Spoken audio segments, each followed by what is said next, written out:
నమస్కారం మిత్రులారా, మా ఛానల్కి స్వాగతం. ఇక్కడ మేము పుస్తకాల జ్ఞానాన్ని సులభంగా, ఆసక్తికరంగా మీకు అందిస్తాము. ఈరోజు లక్షల మంది ఆలోచనలు, జీవితాలను మార్చిన ఒక అద్భుతమైన పుస్తకం గురించి మీకు చెప్పబోతున్నాను. ఆ పుస్తకమే రాబర్ట్ కియోసాకి రచించిన best seller rich dad poor dad. ఈ పుస్తకం డబ్బు గురించి, ఆర్థిక విద్య గురించి మరియు ధనవంతులుగా మారే ఆలోచన విధానం గురించి లోతుగా తెలుసుకునే అవకాశమిస్తుంది. ఇందులో ఇద్దరు తండ్రుల కథలున్నాయి. ఒకరు ధనవంతుడైన తండ్రి మరియు మరొకరు పేద తండ్రి. వారిద్దరు ఆలోచనలు, నిర్ణయాలు వారి ఆర్థిక స్థితిని ఎలా ప్రభావితం చేశాయో చెప్పడమే ఈ పుస్తకం యొక్క ముఖ్య సందేశం.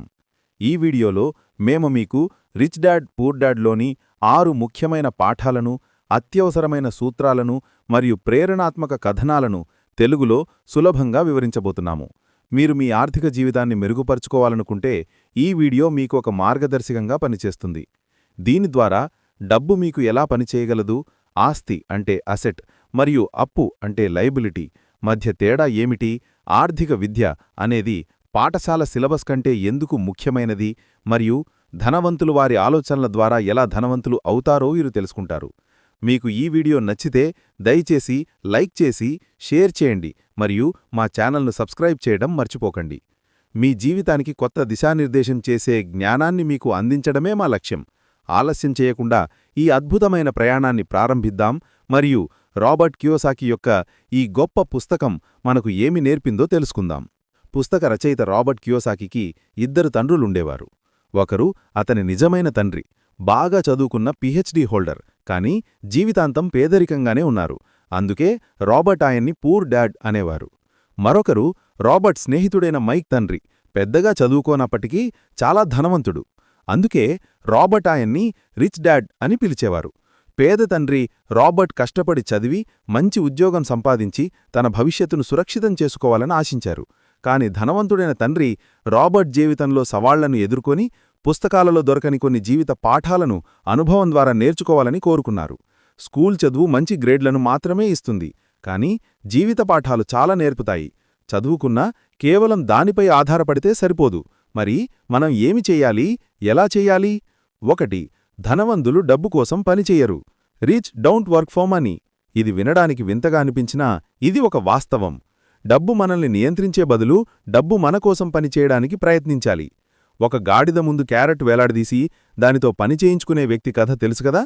చాలామంది ప్రజలు అదే గాడిదలాగే డబ్బు కోసం పరుగులు తీయటం కొనసాగిస్తారు. కానీ రిచ్ డాడ్ మాత్రం చెప్పేది వేరే విషయం. డబ్బు కోసం పనిచేయటం కాదు, డబ్బును మనకోసం పనిచేయించటం నేర్చుకో. మనలో ఉన్న భయం అంటే ఫియర్ మరియు దురాశ అంటే గ్రీడ్ మనపై ఆధిపత్యం చెలాయించడం వల్లే మనం ఈ ఎలుకల పరుగు పందెంలో చిక్కుకుపోతాము. పేదరికం మిగిలిపోతుందనే భయం మరియు డబ్బుతో వచ్చే సుఖాల దురాశ ఈ రెండు మనల్ని ఆలోచించకుండా పనిచేయడానికి ప్రేరేపిస్తాయి. మీరు చేస్తున్న పనిని కేవలం జీతం అంటే పేచెక్ కోసం కాకుండా నేర్చుకోవడానికి అంటే టు లెర్న్ అనే ఒక అవకాశంగా భావించండి. డబ్బు కోసం పరుగులు తీయటం మానేసి డబ్బును మీ వెనుక పరుగులు పెట్టేలా చేయండి. మీ సమస్యలకు మీరే బాధ్యతలు రాసుకోండి. అప్పుడే మీరు వాటిని పరిష్కరించగలరు. 2. ఆర్థిక అక్షరాస్యతను నేర్చుకోవాలి. Financial literacy. మీరు ఎంత డబ్బు సంపాదించారనే దానికంటే ఆ డబ్బును ఎంతకాలం ఉంచుకోగలుగుతున్నారు అనేది చాలా ముఖ్యం. లాటరీలో మిలియన్లు గెలిచిన చాలామంది కొద్ది సంవత్సరాలలోనే తిరిగి తమ పాత ఆర్థిక స్థితికి చేరుకోవటానికి కారణం ఇదే.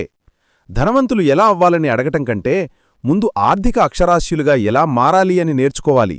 ఎంపైర్ స్టేట్ బిల్డింగ్ను నిర్మించాలంటే ముందుగా ఒక బలమైన పునాది అవసరం. పాఠశాల విద్య బలమైన పునాదిని నేర్పదు. అందువల్ల ఆర్థిక విషయాలపై పూర్తి అవగాహన పెంచుకోవాలి.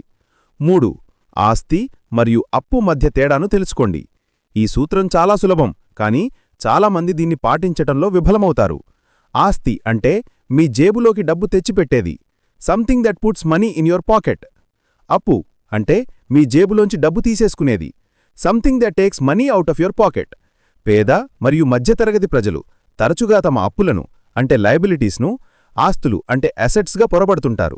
ఉదాహరణకు, మీరు కొనుగోలు చేసిన పెద్ద ఇల్లు అది అద్దెకు ఇవ్వనంతవరకు అది మీ జేబు నుంచి పన్నులు, మణిహరణ ఖర్చుల రూపంలో డబ్బు తీసేసుకుంటుంది. కాబట్టి అది ఆస్తి కాదు, అప్పు. ధనవంతులు ఎప్పుడూ ఆస్తులనే కొనుగోలు చేస్తారు. Rich people acquire assets. వారి ఆస్తులు వారికి మరింత డబ్బు సంపాదించి పెడతాయి. మధ్యతరగతి ప్రజలు ఆదాయం పెరిగే కొద్దీ ఖర్చులు మరియు అప్పులు పెంచుకుంటూ అదే ఎలుకల పరుగు పందెంలో ఉండిపోతారు.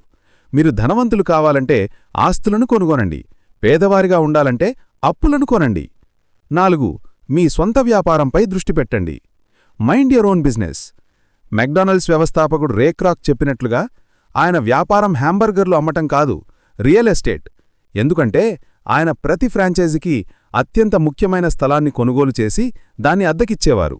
చాలామంది ప్రజలు తమ కోసం కాకుండా ప్రభుత్వం కోసం అంటే పన్నులు చెల్లిస్తూ, తాము పనిచేసే కంపెనీ కోసం మరియు బ్యాంకు కోసం అంటే గృహరుణం చెల్లిస్తూ పనిచేస్తారు. ఎందుకంటే మన విద్యా వ్యవస్థ మనల్ని యజమానులుగా కాకుండా ఉద్యోగులుగా తయారుచేస్తుంది. మీ వృత్తి ఏదైనా కావచ్చు, కానీ మీరు మీ వ్యాపారం గురించి కూడా ఆలోచించాలి. ఇతరులను ధనవంతులుగా చేయడంలో మీ జీవితాన్ని వృధా చేయకుండా మీ సొంత ఆస్తుల కాలంను అంటే అసెట్ కాలంను బిల్డ్ చేసుకోవడంపై దృష్టి పెట్టండి.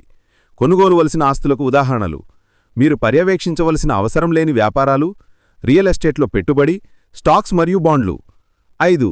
ధనవంతులు డబ్బు సృష్టిస్తారు. Rich people invent money.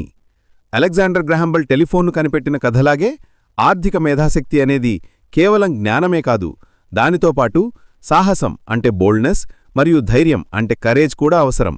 చాలామంది ఆర్థికపరమైన రిస్కులు తీసుకోవటానికి ఇష్టపడరు. ప్రతి మనిషిలో గొప్పగా మారగల సామర్థ్యం ఉంది. మనల్ని అడ్డుకునేది స్వయం సందేహం. జీవితంలో ముందుకు సాగడానికి మంచి గ్రేడ్లు మాత్రమే సరిపోవు. ఆర్థికంగా తెలివైనవారు అపారమైన అవకాశాలను సృష్టించుకోవచ్చు. ఆర్థిక తెలివితేటలు అంటే డబ్బు లేకపోయినా అవకాశం వస్తే ఏమి చెయ్యాలి, లేదా డబ్బు ఉన్నా అవకాశం లేకపోతే ఏమి చెయ్యాలి అని ఆలోచించగలిగే సామర్థ్యం. ధనవంతులు డబ్బు నిజమైన వస్తువు కాదని గ్రహిస్తారు. అది కేవలం మనం సృష్టించగలిగే ఒక ఆలోచన అని భావిస్తారు. 6. నేర్చుకోవడానికి పనిచేయండి, డబ్బు కోసం కాదు. Work to learn, not for money. పేద తండ్రి డబ్బు కోసం పనిచేయమని చెప్పేవారు. ధనవంతుడైన తండ్రి నేర్చుకోవటానికి పనిచేయమని చెప్పేవారు. ఉద్యోగం మీకు సురక్షితమైన జీతాన్ని ఇవ్వొచ్చు, కానీ మీ నైపుణ్యాలను పెంచుకోవటం ద్వారానే మీరు ఆర్థికంగా మరింత శక్తివంతులవుతారు. ధనవంతులు ఆర్థికంగా తెలివైన వారిని నియమించుకుంటారు. ఎప్పుడూ ఒకే రంగంలో ఉండకుండా అకౌంటింగ్, మార్కెటింగ్, లీగల్ అంశాలు వంటి వివిధ విభాగాలలో నైపుణ్యాలను నేర్చుకోవడానికి ప్రయత్నించండి. ఉద్యోగం చేయటం వల్ల మీకు స్థిరమైన ఆదాయం వస్తుంది, కానీ మీ సొంత వ్యాపారంలో ఈ నైపుణ్యాలను ఉపయోగించడం ద్వారా మీరు అపారమైన సంపదను సృష్టించుకోగలరు. డబ్బు మీకోసం పనిచేయాలి, మీరు డబ్బు కోసం కాదు. ఈ సూత్రాలను అర్థం చేసుకుని మీ ఆర్థిక జీవితంలో అమలు చేయడం ద్వారా మీరు కూడా ఎలుకల పరుగు పందెం నుండి బయటపడి ఆర్థిక స్వేచ్ఛను పొందగలరు. ఈ వీడియో ఇక్కడితో ముగుస్తుంది. ఈ కంటెంట్ మీకు నచ్చితే దయచేసి వీడియోను లైక్ చేసి మరిన్ని అద్భుతమైన కంటెంట్ కోసం ఛానల్ను సబ్స్క్రైబ్ చేసుకోండి.